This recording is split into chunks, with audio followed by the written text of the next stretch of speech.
In the last episode, we talked about planning. You know, everyone makes plans for their life, career, family, finances, church, ministry, online content, whatever it may be.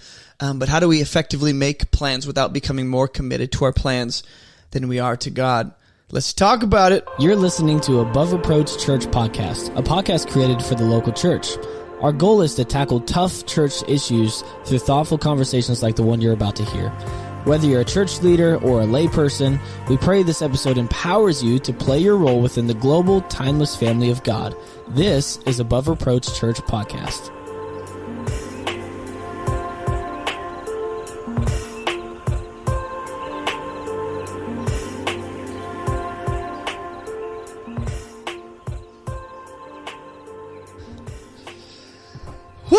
Okay, so we're talking about planning today. Planning. Okay, we didn't plan to talk about this, but this is a continuation for the last episode. We figured we didn't really get to the content, community, and creators aspect of things, and we wanted to expand on that idea of planning within those contexts. So if you didn't watch the last episode, you totally can. You can watch it now, or you can continue with us here and then watch it after this. But we're just going to get right to it. When it comes to planning faithfully as believers without assuming more control than we have, there's 3 topics we want to explore today, as we do in every episode, which again refers to our content, our communities, and being effective creators, image bearers of God on the planet. So what are the benefits of having content as a strategy or a plan? Meaning everyone is, content doesn't just fall into the category of art. We've talked about this before. Parents, you're creating an environment, an atmosphere for your kids. You're in some way, shape, or form. Maybe you're homeschooling your kids, creating content for them in that regard. Content is not always this entertainment, mindless thing where you just soak it up. Content can be what books they're reading, what music they're listening to, what shows you let them watch. So I think when it comes to the content we digest, the content that we publish, the content that we encourage other people to watch and engage in, there should be a kind of strategy. For instance, I'm a YouTube individual, and I plan out the videos I'm going to make. A pastor, I used to do this in youth ministry. I would have a content strategy. I didn't have that terminology then, but I called it back then my sermon calendar.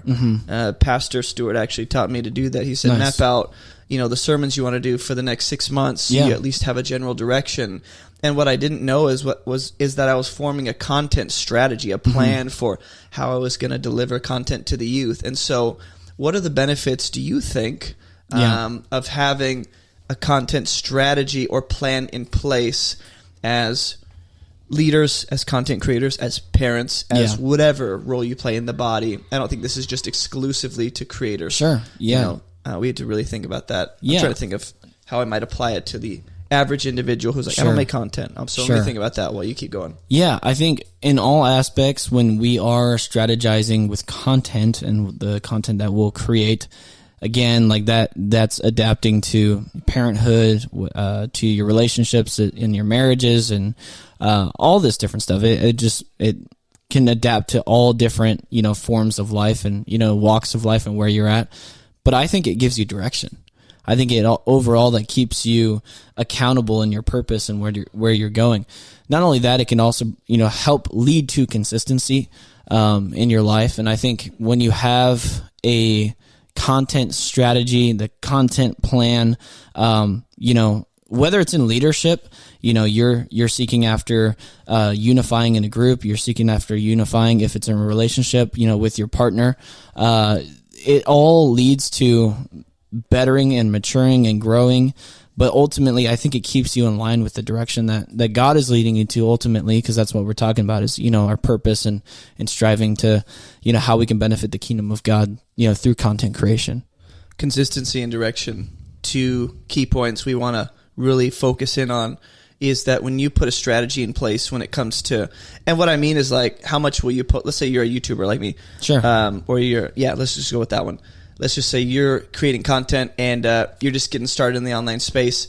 how much content are you going to put out on a weekly basis? Yeah. What time are you going to schedule those pieces of content to come out?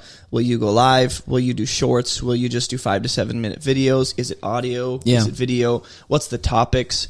Is it a series? All these different questions kind of begin to form your content strategy. In other words, it becomes the blueprint you use to effectively not just deliver Christian content or as a pastor a sermon, but the actual framework of all that. So, I think of my time as a youth pastor going through different sermon series that we do, because I don't want to just keep this in a YouTube context. I want to think for those of you that are in leadership, ministry, whatever it may be, as a youth pastor, I used to at least map out somewhat of what the series would look like. I'd be like, there are probably 6-ish weeks we'll hang out here. Sometimes it'd go much longer. Sometimes 3 weeks in, I'd go, this is boring and I have nothing else to talk about, So I need to cut it off because the kids are falling asleep. I can see their eyes glazing over and we're done here. And so I would at least have a general idea of direction, where I was taking them, how long it would be. And then consistency. It allowed me to actually stay consistent when I had a plan in place. So, the conversation becomes how much, and this is like one of the biggest questions I often get as a teacher, as a preacher, as a minister, is how much should our content contain an element of spontaneity? In other words, we don't want to limit the movement of the Spirit. I don't want to limit God working spontaneously through a sermon or whatever it is that I'm developing and writing a book. So, how much room should I make for that element of anything spontaneous might happen as the Spirit leads? And when does it actually become too much? When you're just like this free flowing, I'm just the river, I just go with the wind. Well, the wind ain't blowing, so where you going? Nowhere today. So it shouldn't be so loose that there's zero direction, zero purpose, and zero consistency. So how do we think about this when it comes to, I guess, doing our best with what God has given us? I don't want to be too spontaneous, but I also don't want to be this strict legalistic person that's like, God's going to do it this way, I planned it. God's not always going to work within your plans the way you think. And again, we've talked about it the past couple of episodes, allowing the Spirit to move in the in-betweens, in between the lines of your planning. I think that's one of the most beautiful things that you can do, is allow, for room for the Spirit to come in and honestly invade, what you have planned. Because, in those moments, like we talked about last episode, is one of the most special moments that you'll have.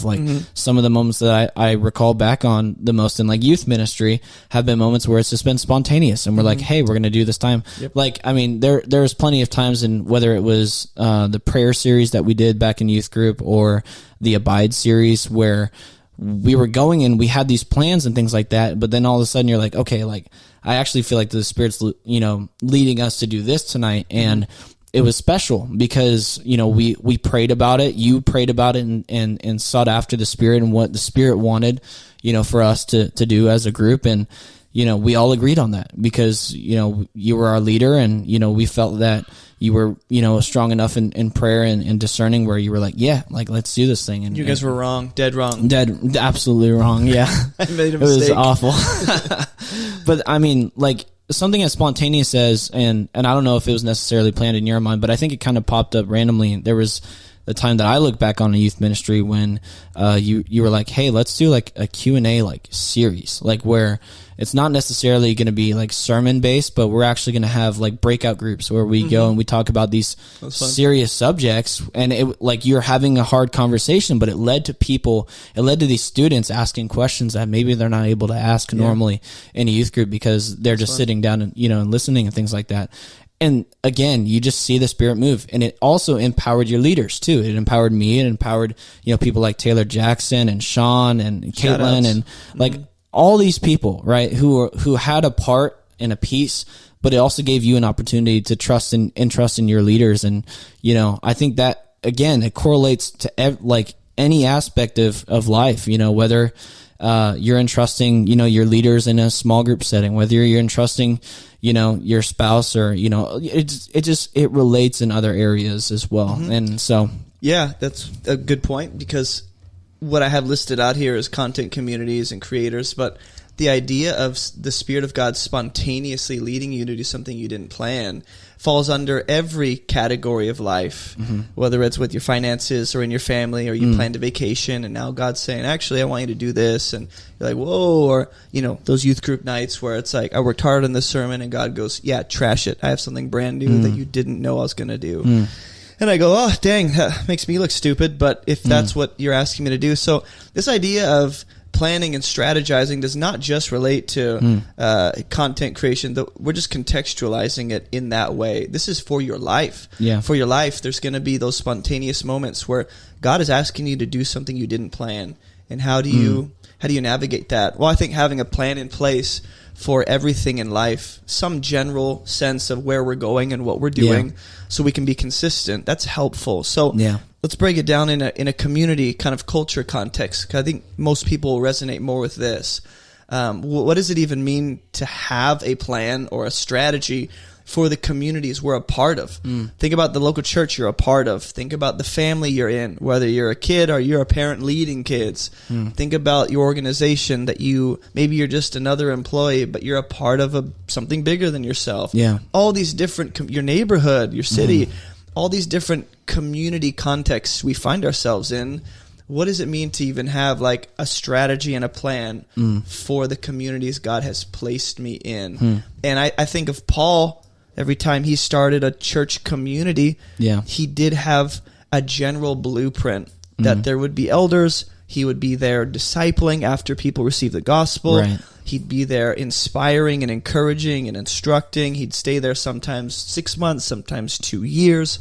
But either way, he was there to train up after evangelizing. He'd gather, all these different things. There was a general blueprint and a strategy for what a godly community would look like. So what do you think it means to have a plan? Let's say I'm not a leader. I'm just a local church attendee. Not just, but I'm a part of the body, right? And I go on Sundays, and that's kind of the extent of my involvement in church. Well, what does it mean for me to have a plan for the community I'm in? I don't have a say in that. Well, you kind of do. Yeah. You kind of do. So I think ultimately it's expectations. What expectations do you have for the community? Are you seeking to get something out for yourself, or are you seeking to invest in others? There's different questions you can ask yourself, but ultimately it's an expectation that you're setting for that community that you're a part of. Are they a gospel-driven community? I want to see if that comes into fruition, whether it's through their events that they do, whether it's through worship nights, or even in main service, on a Sunday morning or whatever night of the week or morning of the week that you do it. I think it honestly is not necessarily you setting the standard, but seeing how, your community fits the standard of the gospel. How does your community strive to, whether you're a YouTuber, like, are you fitting the frame of giving the glory to God? And how is that, playing throughout your content creation and things like that? If you're, creating content for a youth group, something as simple as that, and if I'm just like a lay leader, I guess, like not necessarily like in leadership, but I'm there, in volunteering, you have goals and you have, aspirations for the youth group. But I mean, it's not all about you, but honestly, it is seeing like, is the leadership team that I'm a part of, is it hitting the fundamentals of the Bible and aligning in God's character and what he wants for us? I think that's honestly what it is, because I mean, any other way, then it's all pointing towards me, right? And what I can get out of it and what I can receive out of it, rather than, how can we work as a group, as a team, to honestly just glorify God through what we're doing here. You're asking questions to help, I guess, think about the communities you're in. What are they now? And then let's just say they're not a gospel-oriented church. Sure. And they're not about equipping disciples, and they're not about the glory of God. But God has called you there to be the change and be a part of directing them towards that. That's kind of, you said expectations. And within that is, every time I go into some kind of community, I have a set of assumptions about that community. Sure. I have expectations for that community. And so I think what it means to have a plan for the community you're in is to say, I want to play my part in helping this community go towards whatever goals God has for that community, the agenda for that community. I want to play a role in, moving people towards Jesus. Yeah. I guess is the best way to say it. Yeah. Because a lot of us just approach every community, online communities, video game communities, whatever your community is. We approach communities with this entitled kind of, what is this community going to do for me? Yeah. And I think to have a strategy in place is to say, hey, here's what I'm going to do for this community. Here's how I'm going to use my gifts. Here's how I'm going to empower the leadership and serve and build people. Yeah. Here's how I'm going to play my role. Here's where I'm going to get involved. Here's how my kids will start to disciple other kids. You start to develop a strategy. You don't just show up on a Sunday morning to church anymore and go, oh, the pastor has something to really get me pumped about because I don't want to be here. Now you're going into your church community and going, I have a plan, whether the leadership's a part of it or not.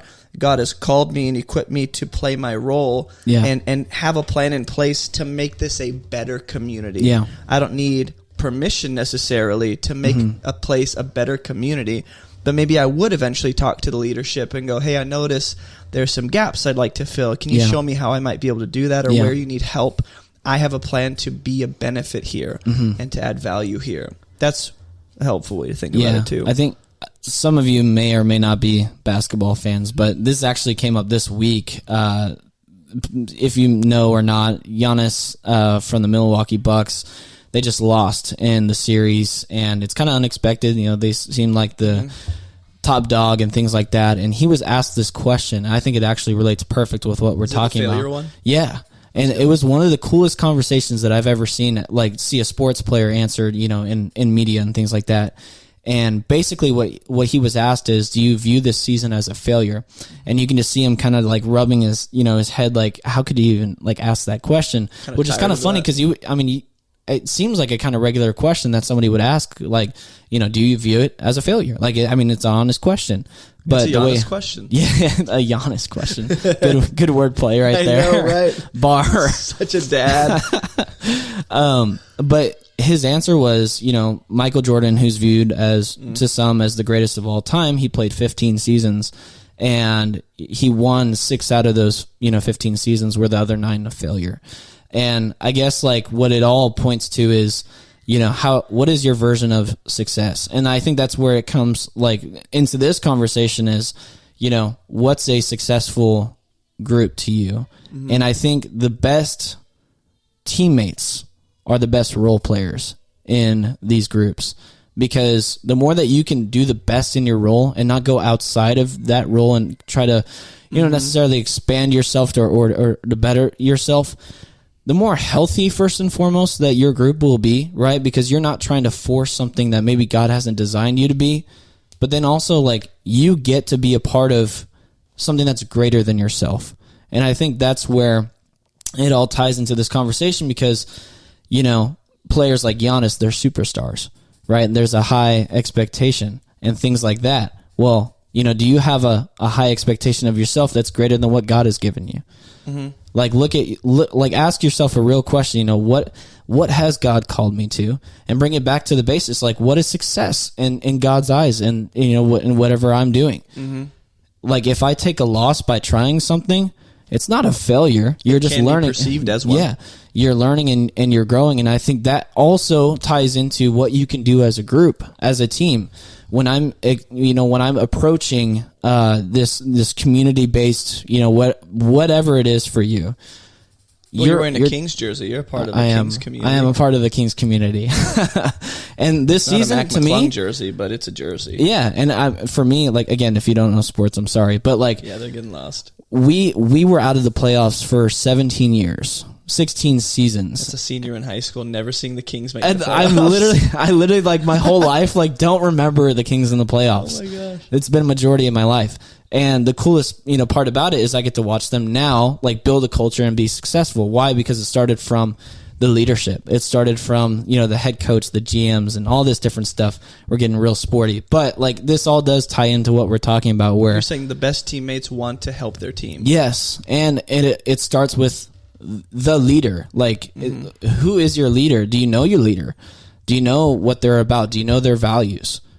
do you know their character? I think that helps you understand your community better, and it also helps you to know how you can play your role better within the team. And sometimes those things aren't explicitly clear, but what Tanner's saying is the best teammates are asking, how can I benefit my team the most? Yeah. Not all about me. I'm not self-centered and entitled to them making my life better. It's what do I bring to the table and how do I play my supporting role so well? And that's, I think, what it means to have a plan is, you know, obviously your local church community, just to use that as an example, your local church community and the leadership probably have a vision for your church. If you're a pastor and a leader, you probably have a vision for your church. You have a set of goals. You have an idea of where you want to be in 10 years. You have some milestones you want to hit and what you want to accomplish. And so as a local church attendee comes in, another brother or sister in Christ, their role is going to be, if you are definitely hearing from God about the vision, then their role is going to fit in to that, not the vision of one man or a set of leaders, but hopefully the vision of God biblically for his global church. And so when we say, I have a plan, what I'm saying is, hey, I'm, you know, getting to know my local church pastor and the elders and trying to hear their heart and know where they want to be so I can figure out how I can jump on board and not accomplish their purpose and their vision, but accomplish what I believe God wants to do through them. And hopefully you can trust that they're hearing from God. If they're not, that's a different story. But, you know, the second question is, to what degree should we hold ourselves and our communities to the plans we make without being overly, you know, strict to the point that we're hindering the movement of the Spirit? Because I see a lot of, my world is church leaders, my world is online Christian content creators, and I see a lot of people doing that where they actually make plans and then they go, I'm going to force God into this plan I made and he's going to fit here and he's going to do this, instead of making a plan and trusting God will shape that into whatever he wants. They shape God into the whatever hole is in their plans for him to fit. And so how do we, whatever community we're a part of, let's say you're an online, you know, content creator and you're developing a community and you're starting to see people come into your community and you're seeing this thing forming and you had a plan for that, but it doesn't look like the plan, or what you're seeing doesn't look like what you planned, you know. Is that a problem? Or did you maybe only see part of what God intended to do, and now the rest of that God's clarifying along the way? Because, for example, when I started this online ministry, there was zero desire to do a Discord server, Zoom calls. I didn't have any desire to do that. It wasn't even on my radar. Sure. My job was, at least my plan was, stick it out in Florida for a little bit, eventually plant a local church, get a building, you know, that typical church planning idea. I thought that'll happen. Well, so far that hasn't happened. We've actually planted an online church. We've seen an online community form. Not what I expected. Not necessarily, if you asked me, do you want this? I wouldn't have said, I wouldn't have said that. So did my plan have...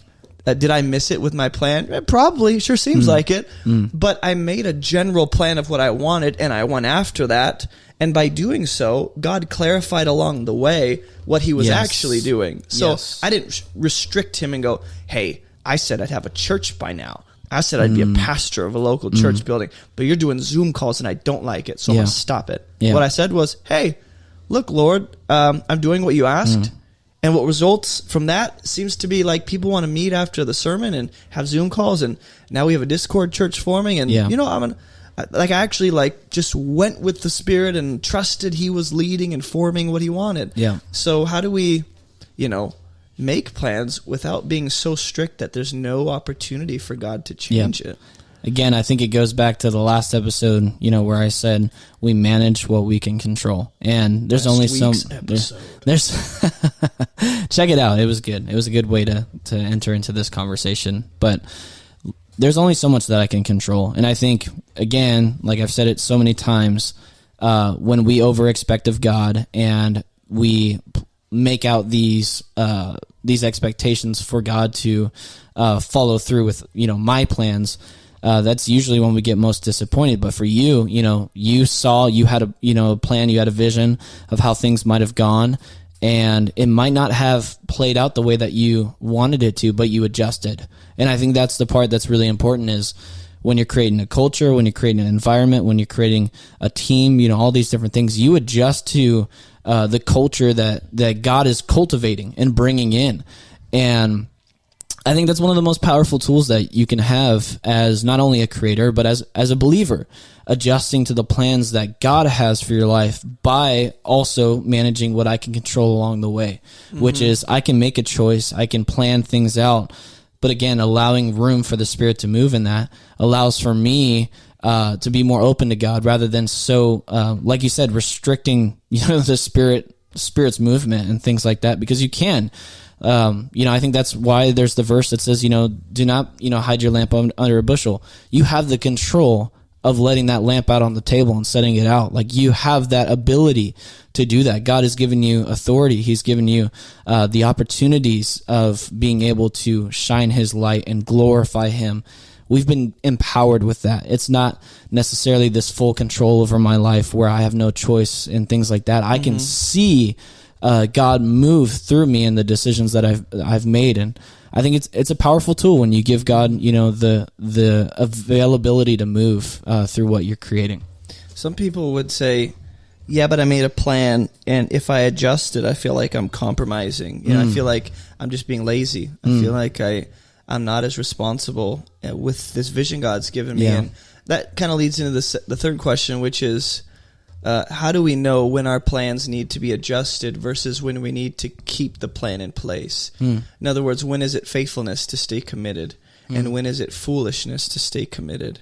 Because again, we have the freedom, the God-given ability to make a plan, to kind of develop this vision around what we believe God is asking us to do, and search the scriptures and hopefully do our best to create this sermon calendar or idea of what our church is supposed to look like, or you know, a vision of what our online ministry or our families are supposed to look like biblically.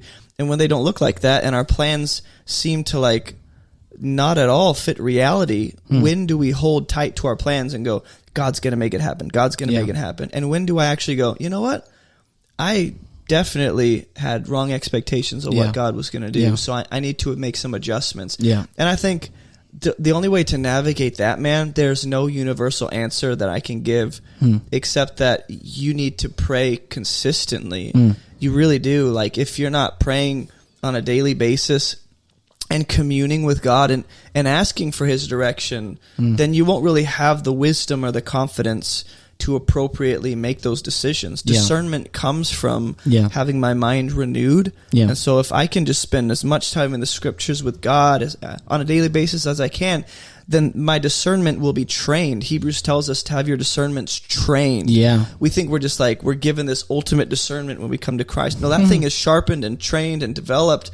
And so the way that you're going to recognize when God's asking you to stay committed to your plan and when he's asking you to adjust it is just to actually have been with the Father enough to recognize his leading, right? Because sometimes we're looking for a way out of our stupid plans. And we're like, actually, I don't want to commit to this. So anything we see, we're like, oh, God's adjusting, and God's going, I'm not doing that. You're just, you don't want to stay committed. And other times we're like, yeah, God, don't change this plan, please, please, please. And we'll look at what's happening and go, nope, God, you're asking me to stay faithful. And God's saying, bro, I am telling you that what you thought I was going to do, I'm not doing, and I'm making it clear. And so you holding tight to your plan now for your finances, for your house, for your neighborhood, it's no longer faithfulness. It's actually starting to look more like disobedience. So you have to be willing to let go and adjust, and also be willing to stay committed to something that doesn't look like it's working if he tells you to. But you have to be hearing from the Father. You really do. I think it boils down to, again, like your version and your perspective of success in that thing.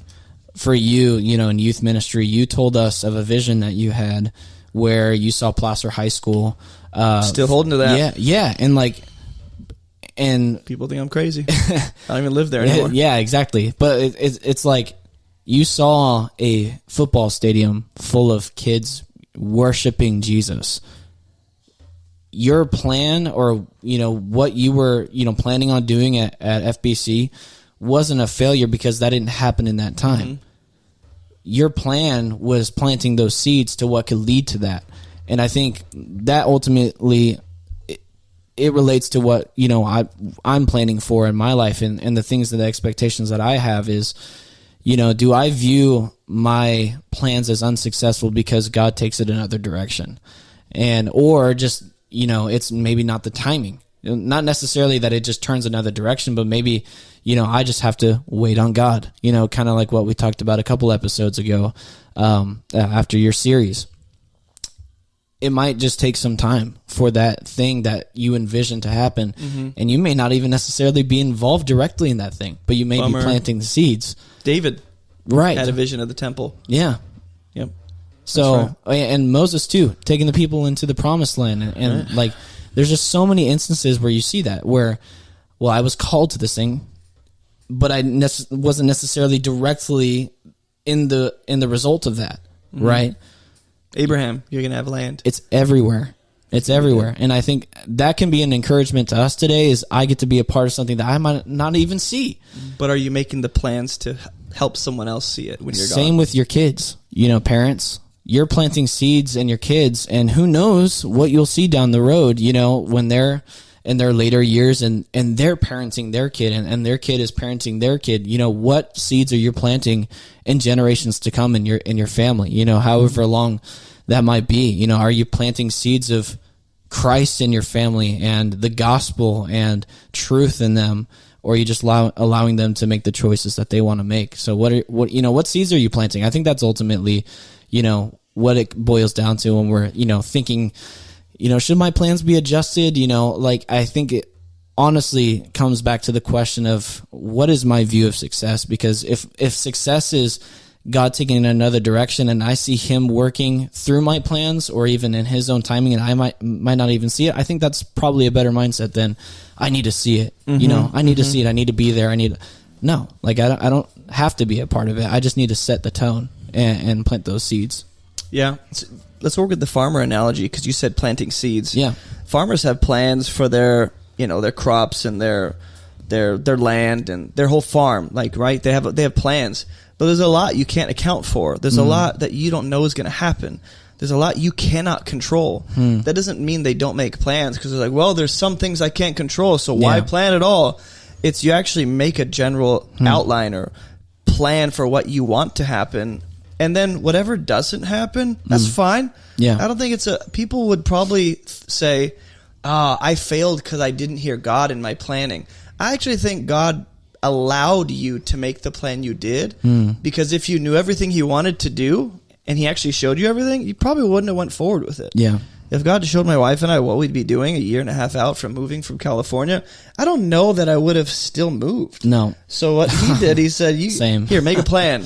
And then 50% of that has happened. The other 50, scrapped. Yeah. Trash. Mm-hmm. And I think God allows us that opportunity, and actually works even within our, poor planning. Yeah. And it's not a failure where you're like, I misheard God. I actually think there are some details God purposely kept back from you, so you wouldn't cower in fear or have be crippled from moving forward. Mm-hmm.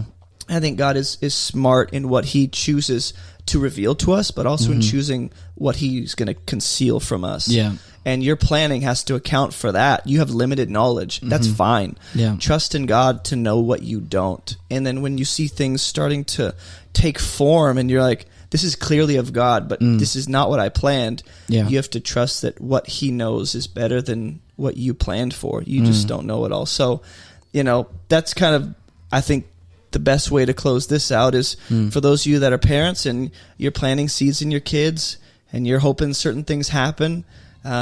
Just know that just because certain things might not happen the way you thought or when you want, doesn't mean you shouldn't make plans. Have plans to disciple your kids. Have plans for your marriage. Have plans for your spouse to know God better. Have plans to go through the scriptures in a year with your spouse. Have plans to train your children up, and at 10 years old, they're fitted to do X, Y, and Z well. Have plans, but at the same time, be open to God adjusting and working within that however he wants. And you have to have the faith to be okay with that. Faith is not just moving forward often and going, God will do this. Sometimes the biggest example of faith is to be okay with what he's not doing. Yeah. And to actually sit back and go, yeah, I trust him, even though I don't see it happening the way I thought. Yeah. I didn't see any of the kids. That football stadium filled. It's going to happen. I really do believe that. Yeah. Why God showed it to me, no idea. Yeah. Maybe it sparked the right amount of faith in the right people who'd be a part of it. Yeah. Or maybe I'm going to go back there and play a role in that. I don't know. But I do believe I'm not holding on to something that God's saying let go of. I ask him all the time, like, you've shown me things that I feel stupid for sharing. And I'm just asking, Lord, I actually ask for clarification. I go, God, am I dumb for believing this? Did you tell me to do this? Yeah. And I still have that sense of peace and comfort and, almost like his stamp of approval on it. Yeah. So I'm not going to change my mind, like Abraham had the chance to go, well, I guess God didn't say I'm supposed to have a kid. It's been 20 years, 25 years. And then Sarah gets pregnant. And what the heck, man? What do you do when your plans don't go well? Well, the plans of a man are in his heart. But Scripture tells us our steps are established by God. Yeah. The heart of a man plans his way, but God is the one who decides whether your plans will work out or not. So just be okay with that. Any final words? Yeah, Hummel and I were talking about this last night. Name drop. Shout out to Hummel. Those of you on the Discord probably know him very well. But I think this is just like my encouragement to you, because this is something that I'm growing through, and I'm sure, maybe you in some way as well. But don't let your insecurity hurt your plans and what you have. And I think for me, I had this grand plan when I was moving here and this idea of how it might go. And things didn't happen the way I thought. And I went through a long, I'm still going through a long process of, healing and things like that. But I'm insecure when I think, what do other people think about me when they see that things didn't work out in my life, right? You should have stayed in California, dummy. Look what you're doing now. Join the party. Yeah, exactly. I think that could be one of the biggest letdown is when I let my insecurities get in front of and ahead of my plans, rather than I know what God has called me to. I know what he has offered me in this life in terms of my gifts and talents and where I could fit in the kingdom of God and help benefit people. I can't let my insecurities or, what I view as failure, right? Get in the way of what I think God has in store for my life, for my family, and things like that. And I just want that to be an encouragement to you, because if you think and dwell so much on the past and, things that you, mistakes maybe that you've made, or, honestly, again, it's your view of success. It's your view of failure. I think more often than not, the things that we view as failures are more so lessons along the way, because they're growing us and maturing us. And I think what Giannis said. Yeah, and that's what I needed to hear from Pastor Giannis. Who thought, from a NBA star, who's has an incredible testimony and things like that. We can learn from the what we can view as silliest of things or ironic of things. So yeah, wisdom is crying out in the streets. All right, guys, that's all we have for you today. Thanks for watching. He didn't watch anything. Thanks for listening. Unless you did on YouTube and just stared at the photo. That's funny. All right, that's all we got for you. Bye. See ya. Hey, thanks for listening to today's Above Reproach Church podcast. If you've benefited from this content or this ministry in any way, there are a number of ways you can support what we're doing to help people move towards Jesus. We're completely funded by generous supporters like you, so if you'd like to partner with us financially, you can head to abovereproachministry.com/donate, and you can give through debit or credit card, you can give through PayPal, Venmo, Patreon, or even just mail a check to P.O. Box 338, Green Cove Springs, Florida 32043. Or grab some of our church merch to represent Jesus on your body wherever you go. Either way, while you're on the website, check out all of our free resources, our online church, my book Fruitful, as well as everything else going on in our online ministry. Thanks for listening, and as always, keep moving towards Jesus.